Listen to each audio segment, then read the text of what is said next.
Herkese merhaba. Nefis Tatlar Durağı'na, kanalıma hoş geldiniz. Bugün şerbetini tam çeken çıtır çıtır mükemmel bir kadayıf tatlısı hazırladım. Tepsi kadayıfını bu yöntemle yapmanızı tavsiye ediyorum. İnanılmaz lezzetli, üstelik yapımı da çok kolay. Tüm detaylarını sizler için paylaştım. Bu arada hala kanalıma abone değilseniz abone olmayı, beğeni yapmayı ve bu videoyu sonuna kadar izlemenizi önemli rica ederek sizleri daha fazla bekletmeden hemen tarifime başlıyorum. Burada tam olarak 700 gram kadayıf var. Taze kadayıf kullandım. Orta büyüklükteki fırın tepsisine yapıyorum. Öncelikle kadayıfları birbirinden ayırıyorum. Kadayıfları böyle tel tel ayırmamız gerekiyor. Aksi takdirde hamurlanma olabilir. Bu arada taze kadayıf kullanmamız oldukça önemli. Taze kadayıf birbirine çok çabuk yapışıyor. Sizlerin de gördüğü gibi havalandırarak kadayıfları birbirinden ayırmaya devam ediyorum.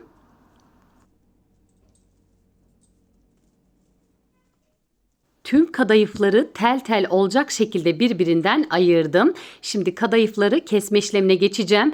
Burada bıçak kullanmıyorum. Bıçak kullanmanızı da tavsiye etmiyorum. Sadece parmak uçlarımla şöyle eşit miktarda kesmeye devam ediyorum. Evet, görmüş olduğunuz gibi bıçak veya herhangi bir alet kullanmadan sadece parmak uçlarımla kesmeye devam ediyorum. Bu arada hem kesiyorum hem de kadayıfı havalandırmaya devam ediyorum birbirine yapışmaması için.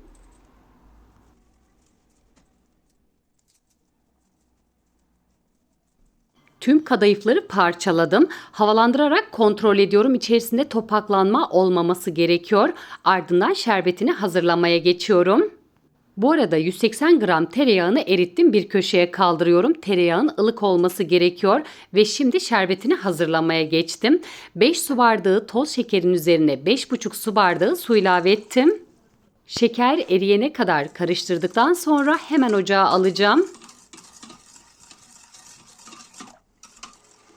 Evet, şerbet kaynamaya başladıktan sonra ise üzerine çeyrek limon ilave edeceğim. 20 dakika boyunca kısık ateşte şerbeti kaynatmaya devam ediyorum. Şerbetin soğuk, tatlımızın sıcak olması gerekiyor.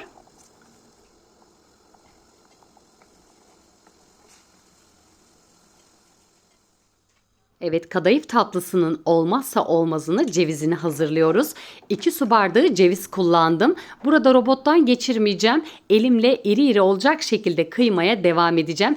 Dilerseniz robottan da çekebilirsiniz ama iri olmasına özen gösterelim.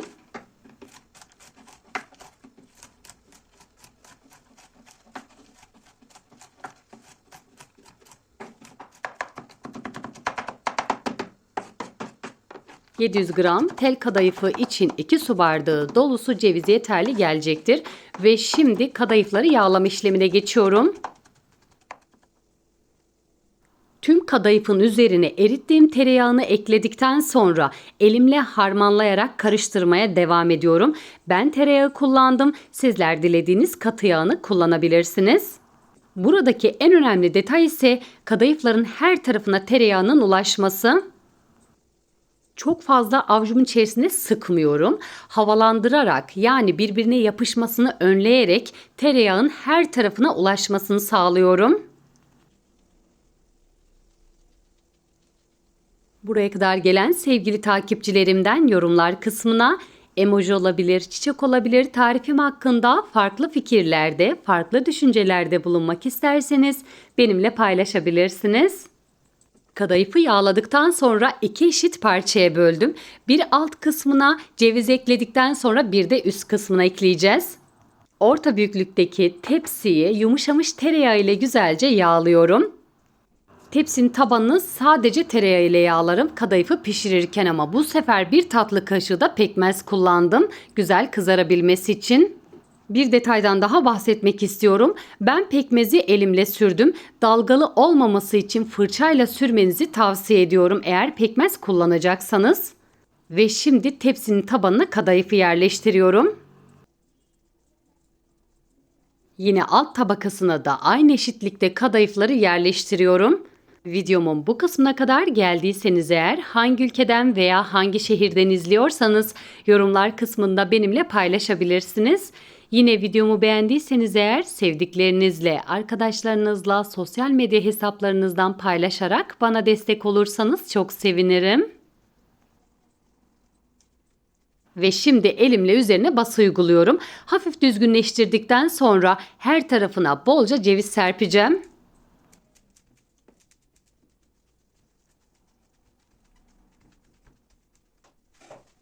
İri kıyılmış cevizi kadayıfların üzerine eşit olacak şekilde serptikten sonra kadayıfları üzerine yerleştirmeye devam ediyorum.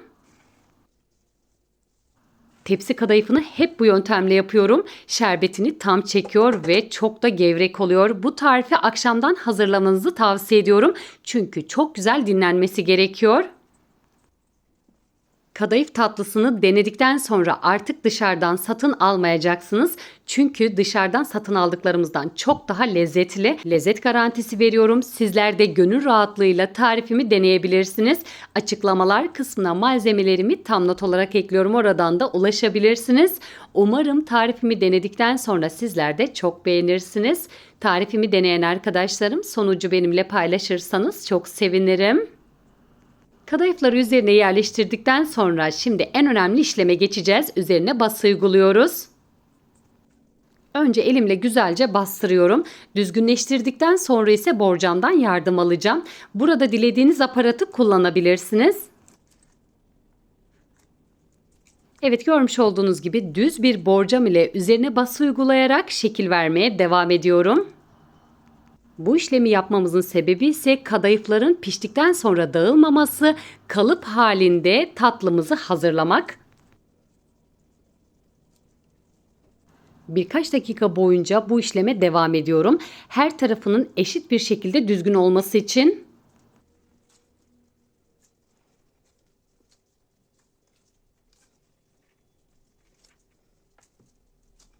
Kadayıfları düzgünleştirdikten sonra hemen fırına gönderiyorum. Önceden ısıtılmış 160 derecelik alt üst ayar fırında kadayıfın hafif yüzeyi pembeleştikten sonra hemen fırından aldım. Kadayıfı ters çevirdikten sonra ise tepsinin tabanını yağlamaya devam ediyorum. Tekrar pişirme işlemine göndereceğim. Kadayıfı tepsiye yerleştirdikten sonra tamamen kızarana kadar pişirmeye devam ediyorum. Çok fazla yakmadan yüzeyi kızardıktan sonra hemen fırından aldım. Sadece 5 dakika boyunca ilk sıcağının geçmesini bekledim. Ardından üzerine soğuk şerbeti gezdirdim. Ortalama 4-5 saat boyunca dinlendirdikten sonra ise göz kararı dilimler haline getiriyorum. Üzerini fıstıkla süsleyip servis için hazırlıyorum.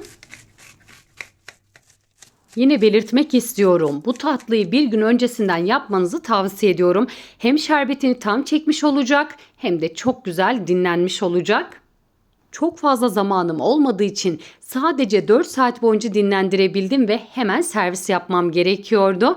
Ve 4 saat boyunca dinlendirmeme rağmen şerbetini ne kadar güzel çektiğini sizler de görüyorsunuz. Bugün yine şerbetini tam çeken ve gevrekliğini kaybetmeyen mükemmel bir tepside kadayıf yaptık.